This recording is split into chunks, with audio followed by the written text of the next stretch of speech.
오늘은 일곱 교회에 보내진 편지 5번째 시간입니다. 우리 한번 앞서 다룬 교회들 또 이제 앞으로도 다룰 교회들의 그 정확한 위치가 어땠었는지 한번 파워포인트를 보시겠습니다. 저기 소아시아 지역 있잖아요. 우리가 먼저 어디서 시작을 했죠? 일곱 교회 편지 에베소에 시작을 해서 올라서 서머나 버가모, 이 셋은 에게해 그 해변가에 있는 도시였습니다. 그 지역에 있는 도시. 그 다음에 우리가 내륙으로 들어가서 도아디라, 지난 시간에 했죠. 그리고 내려와서 약 50km 남쪽입니다. 조금 이제 동쪽이죠. 남동쪽의 사대. 그리고 다음 주일에 빌라델피아, 그리고 라오디게아 이렇게 다스리게 돼요. 그 조그만 지도를 보면 그 소아시아는 오늘날의 터키죠. 트리키예입니다. 터키 그 트리키예 반도의 이쪽 에게해 쪽에 있는 이 지역입니다. 우린 누구나 다 살기 좋은 지역 찾아다녀요. 그리고 나름대로 이 조건을 따져봅니다.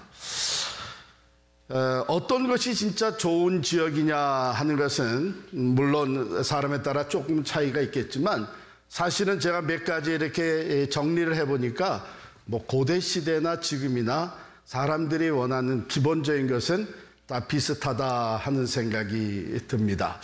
당시에 사람들이 살기 좋은 지역으로 일컬었던 것은 어떤 지역이냐? 먼저 절대 안전지대입니다. 그렇죠? 그 다음에 번창한 상업, 그러니까 경제가 활발합니다. 무역의 요충지, 그리고 삶이 편안해요. 안일한 생활을 할 수 있습니다. 거기에다가 종교 생활, 신앙 자유를 누릴 수가 있습니다. 사대라고 하는 도시가 저랬어요. 그 당시에 사대는요, 약간 고지대에 한 해발 한 450m 정도 높이에 있었던 도시입니다. 근데 천연적인 그 난공불락의 요새라고 하는 곳이에요. 고대 리디아 왕국에서부터 역사를 쭉 살펴봐도 그 외부의 침략을 받아본 것은 2번밖에 없습니다. 왜냐하면 정말 그 아주 거의 완전한 요새 같은 것이기 때문에 외부에서 침략하기가 참 어려웠습니다. 이게 절대 안전한 것이죠. 그 다음에 그것은 금이 많이 났습니다. 금, 은, 자원이 풍부했습니다.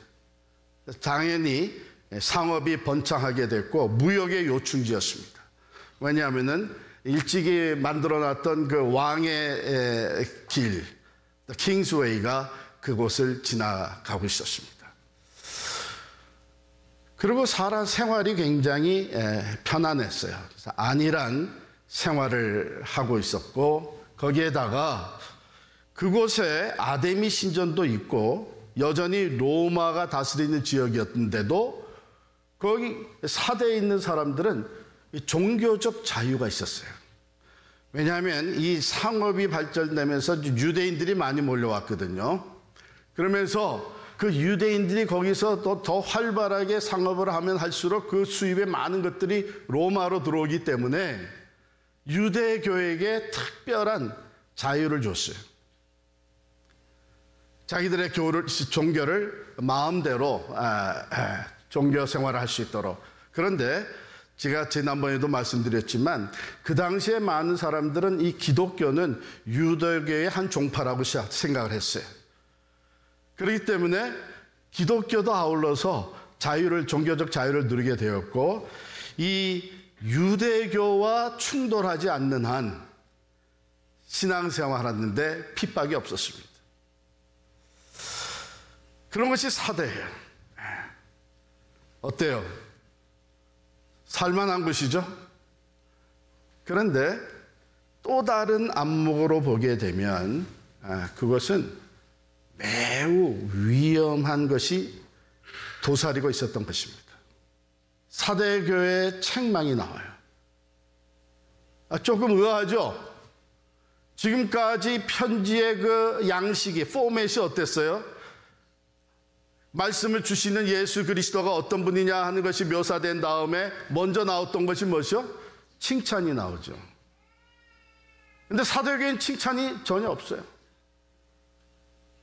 즉각적으로 책망으로 들어갑니다. 그리고 그 책망이 너무 무서운 책망이에요. 내가 살았다고 하는 이름은 가졌으나 실상은 죽은 자다. 명성은 있었습니다. 그런데 성경학자들이 이 살았다 하는 이름, 이 명성은 무엇을 얘기하는 거냐? 두 가지를 얘기하는데요. 하나는 과거에 굉장히 활발했고 교회로서의 사명을 잘 감당해서 그 업적, 그 열매가 적지 않았었다는 거예요. 그 교회, 대단했지. 이 명성이 있는 거예요. 그런데 주석가들은 또 이것이 그것만을 얘기하는 것은 아니고 지금도 그 교회는, 사대교회는 활발하게 움직이고 있었던, 살아있다는 것은 이 동작을 얘기하잖아요. 행동을 얘기하잖아요. 활발하게 움직이고 있는, 가령 예를 들어서 뭐 프로그램이 많고 많은 사람들이 오고 가고 하는 이런 활발하게 움직이고 있는 교회, 그런 명성을 가지고 있었어요. 그런데 그것은 사람들이 외부적으로 보면서 평가하는 거였다는 것이죠. 근데 주님의 눈에 볼 때, 즉 여기에 보면 7영과 7별을 가지시니, 그러니까 7교회, 그리고 그 7교회 지도자들을 낱낱이 알고 계시는, 그 사이를 다니면서 육안으로 보이는 것 외에 내면의 실제적인 것, 영적인 상태까지 다 보시는 주님의 평가는 뭐냐? 너는 죽었다. 넌 지금 죽어 있다는 거예요. 여러분, 이게 참으로 충격적인 평가입니다. 왜냐하면 오늘날에도 우리가 교회로서 많은 것을 한다고 하지만 실제적으로는 열매가 없어서 죽은 교회의 평가를 받을 수가 있다는 것이죠.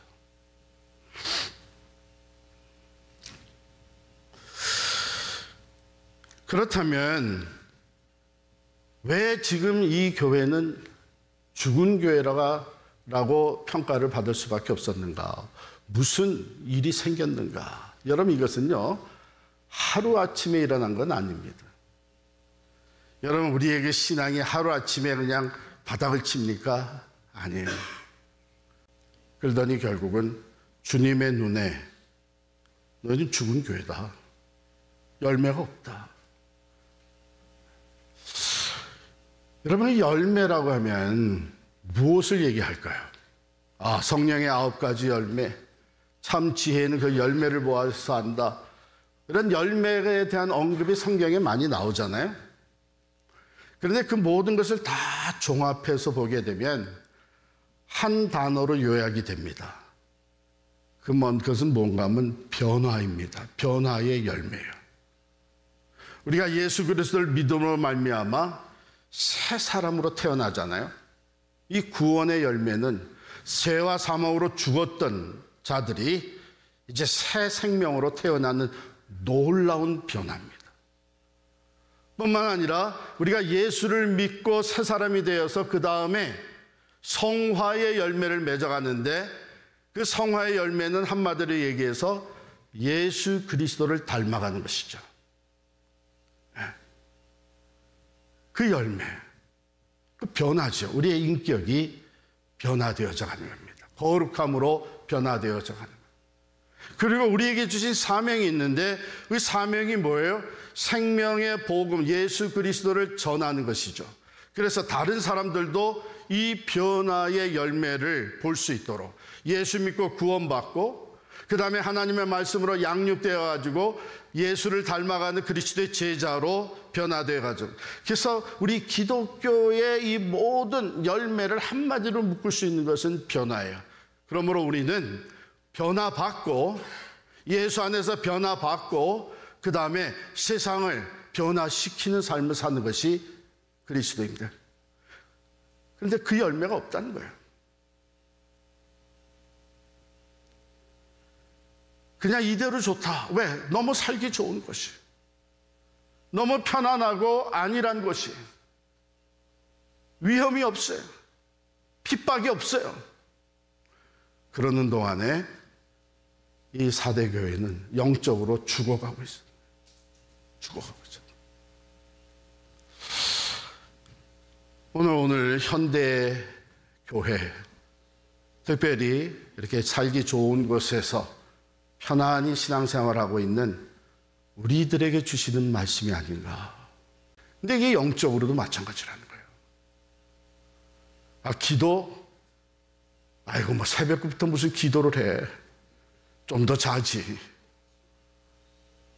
봉사, 선교, 전도, 난 좀 내가 지금 해야 되는 일 다 하고 나서 나중에 하지. 그죠? 교회 일주일에 한 번 막는 것도 쉽지 않은데, 이렇게 우리가 영적으로 신앙생활이 게을러질 수가 있죠. 특히 그럴 수 있는 게 지금 세상적으로 사는 환경이 너무 좋은 거예요. 편안한 거예요. 뭐 문제도 고통도 핍박도 없는 거예요.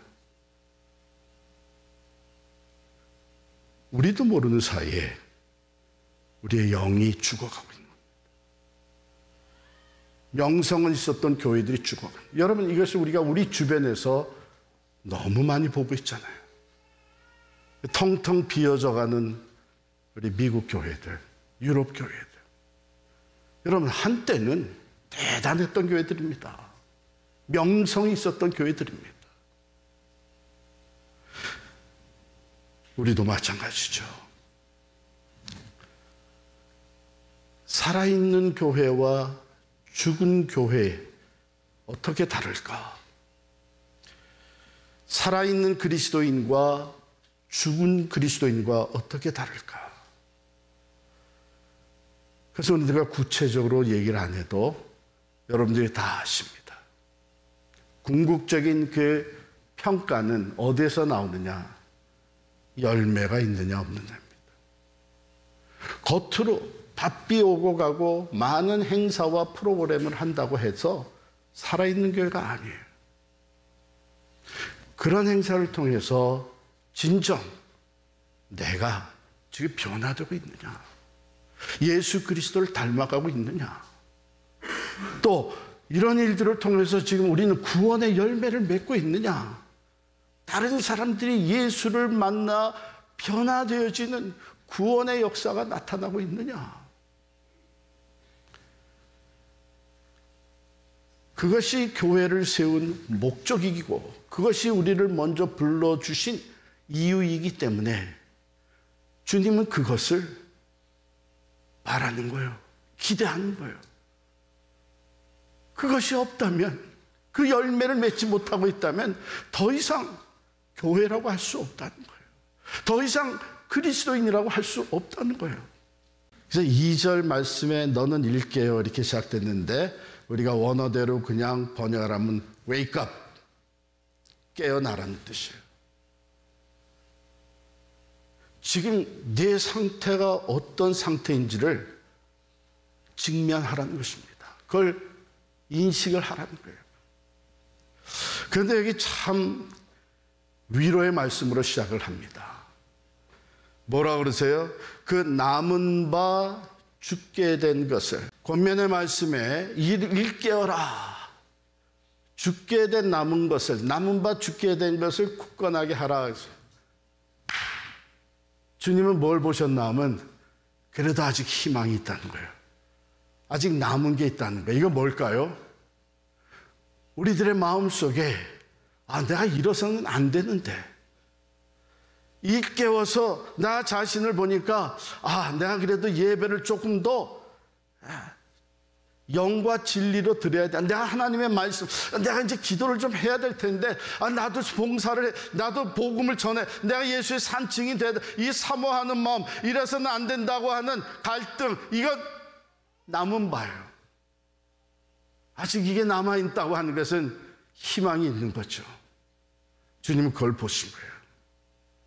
완전히 죽은 건 아니에요. 여기 보면 하나님 앞에 내 행위에 온전한 것을 찾지 못하였노라 그랬어요. 행위가 눈에 보여지는 행위가 있는데 뭐 좀 하는 것 같은데 열매까지는 못 가는 거예요. 다른 사람에게 칭찬은 받는 것 같은데 진실된 열매, 변화는 없는 거예요. 온전하지 못한 거예요. 뭔가 흉내는 내는 것 같은데 하나님의 뜻과 합하지는 못하는 거예요. 여기 남은 바 죽게 된 것을 굳건하게 하라고 하는 뜻은 원래 어떤 의미를 담고 있냐면, 우리가 불을 막 이제 지피우잖아요. 뭐 캠파이어니 뭐 이렇게 불을 다 지피우다 이제 시간이 지나면서 불이 꺼집니다. 불이 꺼져요. 그런데 다시 또 쿠킹을 해야 돼. 다시 뭔가 이제 불 살라야 돼요. 그럴 때, 야, 너 불 좀 남았니? 불씨가 있냐는 얘기죠. 그러면 그 위에 다시 얹어놔서 굳게 불을 지펴 나가게 되면 다시 활활 타오르는 거예요. 그걸 붙잡으라는 거예요. 그걸 굳게 하라는 거예요. 더 이상 괜찮다고 하는 생각 갖지 말고 이제 그 남은 것, 그 남아있는 믿음, 남아있는 사모하는 마음, 남아있는 영적 갈등, 이것을 붙잡고 굳게 세우라는 거예요. 이게 살 길이에요. 영원히 살 길이에요. 이런 위로의 말씀으로 시작하면서 주시는 교훈이 생각하라. 이제 생각해 보라는 거예요.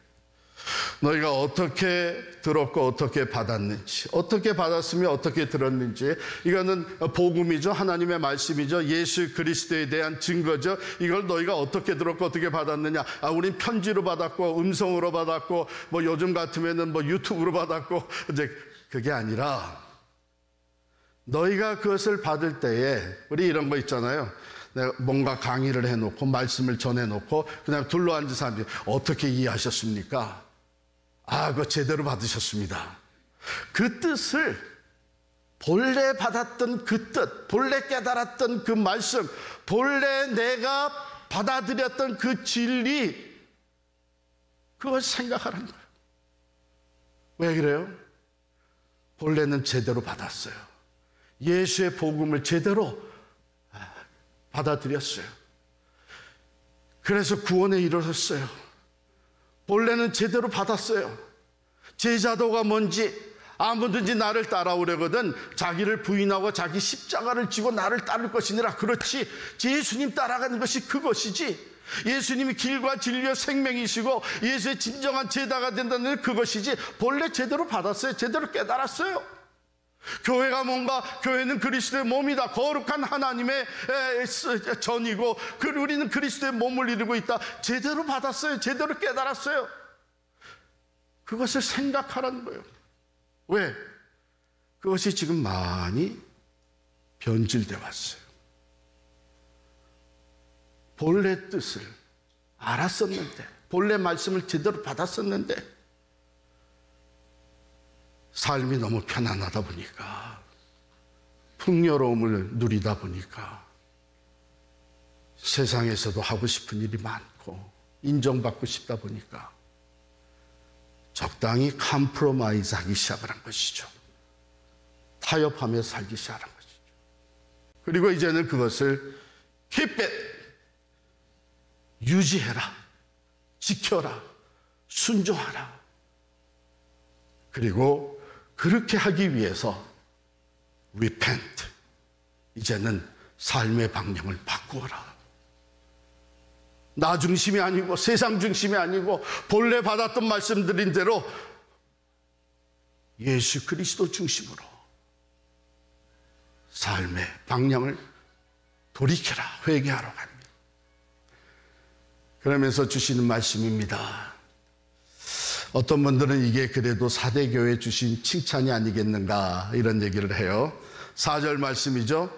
그러나 사대의 그 옷을 더럽히지 아니한 자 몇 명이 내게 있어 흰 옷을 입고 나와 함께 다니리니 그들은 합당한 자인 연고라. 우리에게 도전이 되어주고 우리가 어떻게 신앙생활을 해야 될지, 주님이 원하신 것이 무엇인지를 삶으로 보여주는 거룩한 성도가 몇 사람이 있다는 것입니다. 그들을 보라는 거예요. 그들을 닮으라는 거예요. 사실 우리가 그렇잖아요. 교회 공동체로 모였을 때에 참 그런 생각, 나도 저렇게 신앙생활을 해야 될 텐데, 나도 한때는 저런 열심이 있었는데, 나도 저렇게 성장을 해야 될 텐데.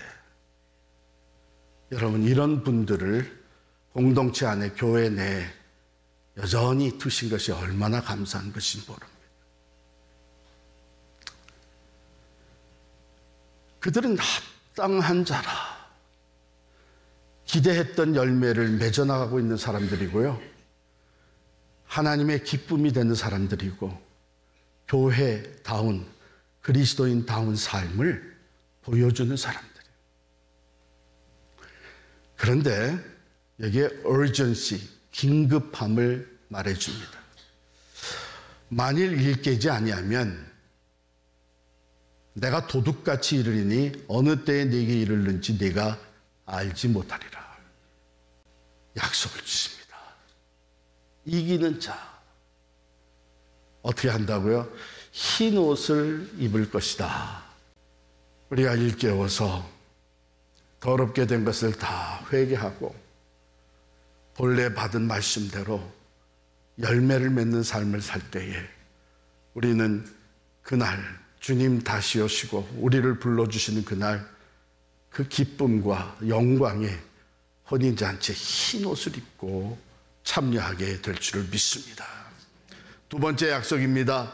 생명책에서 이름을 결코 지우지 아니하리라. 영원한 생명, 그 생명책에 우리의 이름이 영원히 기록되어 있을 것이라고 약속을 하셨고, 마지막으로 아버지와 천사들 앞에서, 내 아버지 앞에서, 그리고 그의 천사들 앞에서 내 이름을 시인하리라. 이것은 재판석을 상상하게 해주는 말씀입니다. 이제 심판하시는 하나님, 그 심판을 받는, 이 판결을 받는 우리들, 그 가운데서 우리의 변호를 해주시는 예수 그리스도, 그분이 어떻게 해주신다고요? 내 이름을 시인하리라. 뭐라고요? 내 이름을 시인하리라. 아버지,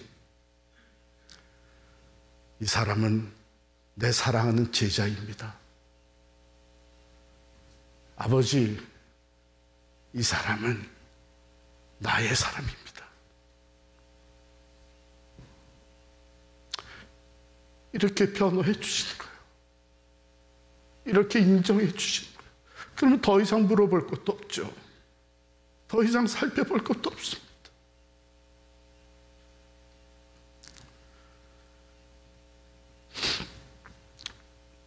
우리 오늘 결단할 수 있기를 바랍니다. Here and now, 지금 이 자리에서 결단하시죠. 내게 지금 남아있는 것, 그것을 굳게 세우기로 결단하겠습니다. 어쩌면 내가 이제 다시 그 예배의 열정이 회복돼야 되겠다. 내가 이제 기도의 자리에 정말 나가야 되겠다. 기도를 해야 되겠다. 나도 복음을 전하면서 맡겨주신 그 사명, 선교적 삶을 살아야 되겠다. 나도 이제는 내 것을 들여서 섬기며 봉사하며 말씀대로 실천해야 되겠다. 그 남아있는 것을 온전히 붙잡고 선교적 삶 살아가며 거룩한 예수 그리스도의 인격을 닮기 위해 성화되어가는 하나님, 내가 주신 말씀을 붙잡고 결단을 합니다. 나로 하여금 이길 수 있도록 도와주십시오.